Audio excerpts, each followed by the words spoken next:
Bonjour à tous et bienvenue dans cette nouvelle émission consacrée à Davos. Alors si vous suivez l'actualité, vous n'avez pas pu passer à côté. Comme chaque année, les chefs d'État, les PDG, les organisations non gouvernementales sont réunis à Davos en Suisse pour le Forum économique mondial. Et on va regarder ensemble le Risk Report de Davos qui est publié chaque année, qui est basé sur des études faites auprès des participants. J'avais déjà fait l'exercice en 2022. Donc ce rapport sur les risques mondiaux, il parle d'abord du monde tel qu'il est aujourd'hui, du monde en 2024, ensuite du chemin vers 2026, puis de 2034. C'est pour ça que vous verrez, on parle surtout des menaces et des risques à 2 ans, donc 2026, et des risques à 10 ans, donc 2034. Alors sur le futur, les participants de Davos sont modérément optimistes. À 2 ans, en gros, 70% pensent que le monde sera stable ou avec un peu d'instabilité, et avec un risque modéré de catastrophe globale. Quand on passe à 10 ans, ça change, puisqu'ils sont plus que 37% à le penser, et 63% pensent que le risque de catastrophe globale devient élevé. Le plus intéressant, c'est de voir quels sont les risques les plus graves à court terme et à long terme. À court terme, c'est le risque de désinformation qui a pris la tête, notamment dû à l'intelligence artificielle. Vous le savez, aujourd'hui, on peut faire dire ce qu'on veut dans une vidéo à un président ou à n'importe qui. Suivi des événements climatiques extrêmes à la 2e place. Ensuite, il y a la polarisation de la société et en 4e place, le risque cyber. Si on passe à 2034, maintenant, les risques les plus sévères, selon donc les participants de Davos, ça va être en 1, les événements climatiques extrêmes, suivis par des changements critiques sur des écosystèmes. Ensuite, on a la perte de biodiversité et enfin le manque de ressources à la 4e place. Donc on le voit, à 10 ans, les 4 premiers risques sont des risques environnementaux, suivis par l'intelligence artificielle. Alors comme on parle de risques à 2 ans, on peut s'amuser à regarder les risques mentionnés en 2022, donc à l'époque où j'avais déjà analysé ce rapport. Alors sans aller fouiller, je me dis qu'est-ce qui s'est passé depuis 2022 ? Sans trop réfléchir, je vais dire il y a eu la guerre en Ukraine, enfin l'invasion russe en Ukraine, on a eu l'inflation, on a eu le conflit à Gaza, on a eu l'émergence de l'intelligence artificielle, donc voilà un peu ce que, si je devais retenir quelques trucs qui se sont passés dans les 2 dernières années, eh bien en 2022, donc ce sont des rapports qui sont publiés en début d'année. Donc l'invasion de l'Ukraine, je vous le rappelle, c'était en février 2022. Donc je pense que le rapport a dû être publié un mois avant. Donc à cette époque-là, dans les 10 premiers risques à 2 ans, il n'y a rien qui s'y rapproche. On parle pas de conflit armé, on parle pas d'intelligence artificielle, on parle pas d'inflation, etc., etc. Le top 3 de l'époque, c'était événements climatiques, crise alimentaire, mais c'était pas spécifiquement mentionné inflation, c'était crise alimentaire, plutôt crise alimentaire dans les pays extrêmement pauvres. Et puis en 3, inaction face au risque climatique. C'est fou. Donc ça veut dire que les grands de ce monde, ceux qui sont le mieux informés, les PDG, les chefs d'État, etc., ils ont même pas un an d'avance. Ils ne font que réagir aux événements passés. Et c'est encore plus intéressant de regarder début 2023. Donc je vous rappelle, début 2023, on est à peu près au pic de l'inflation, puisque l'Ukraine s'est passée de manière très très récente. On n'a pas encore, de mémoire, l'intelligence artificielle, le buzz autour de ChatGPT, c'était plutôt au printemps. Et si on regarde les risques que prévoyaient les grands de ce monde pour les 2 prochaines années, c'était en numéro 1, l'augmentation du coût de la vie. Champion du monde, donc en fait, ils ont regardé ce qui s'était passé l'année précédente, ils ont vu que l'inflation avait explosé, donc le risque des 2 prochaines années, c'est l'augmentation du coût de la vie. En numéro 2, c'est les événements climatiques, et en 3, les confrontations géoéconomiques, je pense très fortement influencées par l'Ukraine.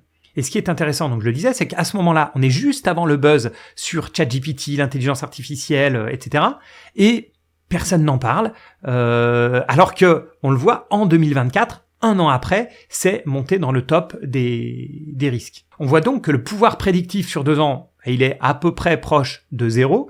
Alors vous savez, c'est un peu un de mes thèmes de prédilection, mais on aurait pu quand même imaginer qu'à Davos, il y a tellement de têtes pensantes et de gens qui dirigent, donc de gens qui prennent des décisions. Donc on peut quand même imaginer qu'ils ont quelques mois d'avance sur nous, qu'ils ont, je sais pas, des rapports confidentiels ou je ne sais quoi, qui leur donnent un tout petit peu d'avance. Mais apparemment, pas du tout.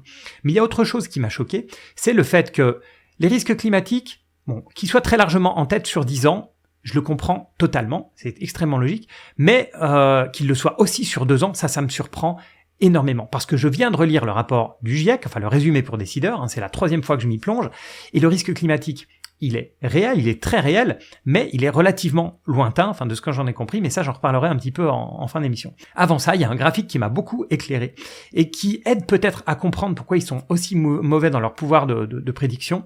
C'est toujours le classement des risques à 2 ans, mais cette fois-ci classé par groupe.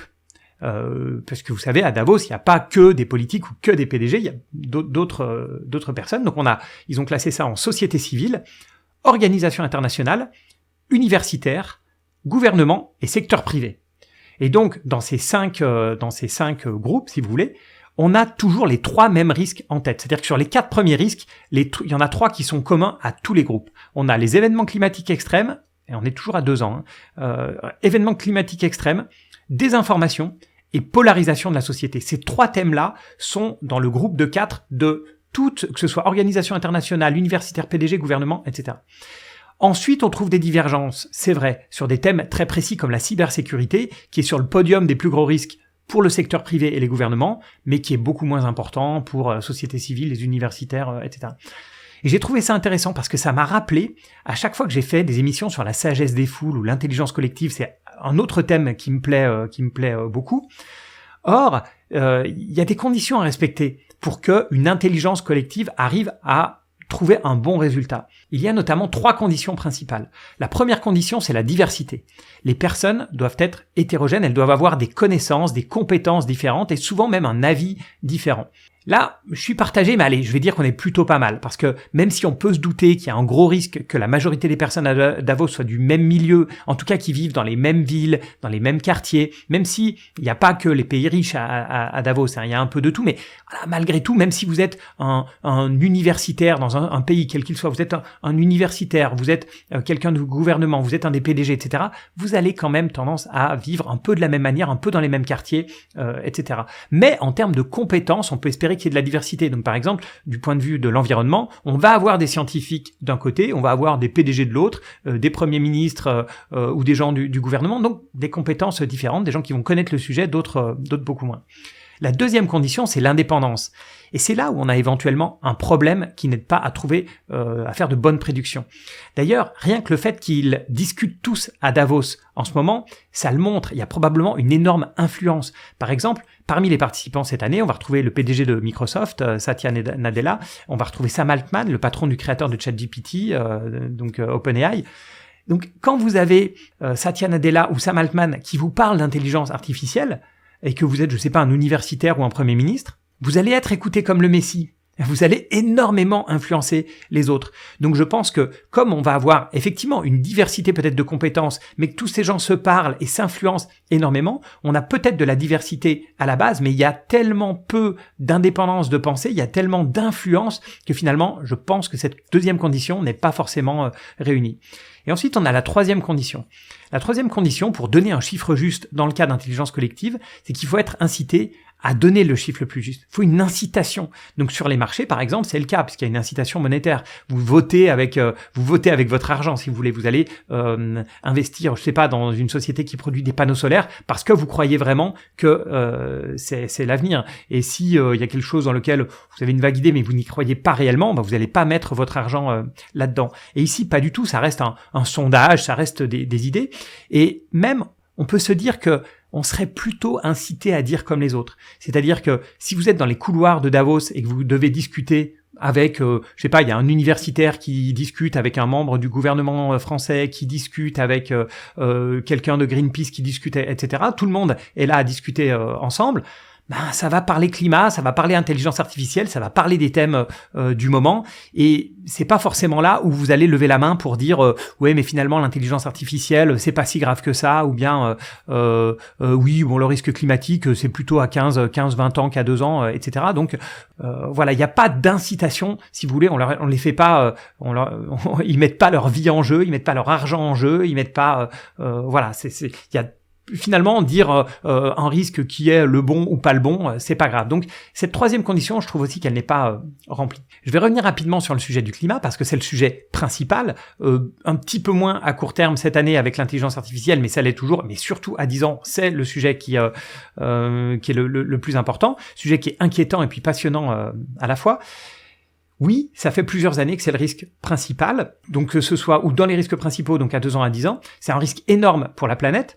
Mais mon point de vue, c'est que l'inertie est énorme. Donc je suis toujours surpris de voir qu'il est mentionné dans les risques principaux à 2 ans. Et je parle pas, je suis pas du tout climato-sceptique à parler comme ça dans le vide, je parle vraiment des scénarios du GIEC. Si je regarde le scénario du GIEC, enfin les scénarios, au début des années 2030, donc on est plutôt ici à 10 ans, effectivement, certains écosystèmes pourraient atteindre leur point de bascule, avec une probabilité assez forte. On parle des récifs coralliens, on parle de l'effondrement des calottes glaciaires Groenland-Antarctique, on parle de dégel brutal du permafrost, mais sans être ni catastrophiste ni climato-sceptique, à chaque fois que je lis un rapport du GIEC, je me dis 2 choses. Je me dis c'est très grave, et je me dis à la fois, c'est pas pour tout de suite. Parce qu'on est sur des courbes, si vous avez lu ces rapports-là, qui vont jusqu'à 2100, avec les scénarios 3 degrés, 2 degrés et demi, etc. Donc c'est là, c'est sous nos yeux, on a des tendances extrêmement fortes, mais quand on regarde les dates, non seulement c'est pas pour 10 ans, mais même, pour 2 ans, c'est encore pire. Donc je suis toujours surpris que les dirigeants, au sens très large de Davos, mettent ça comme risque à 2 ans.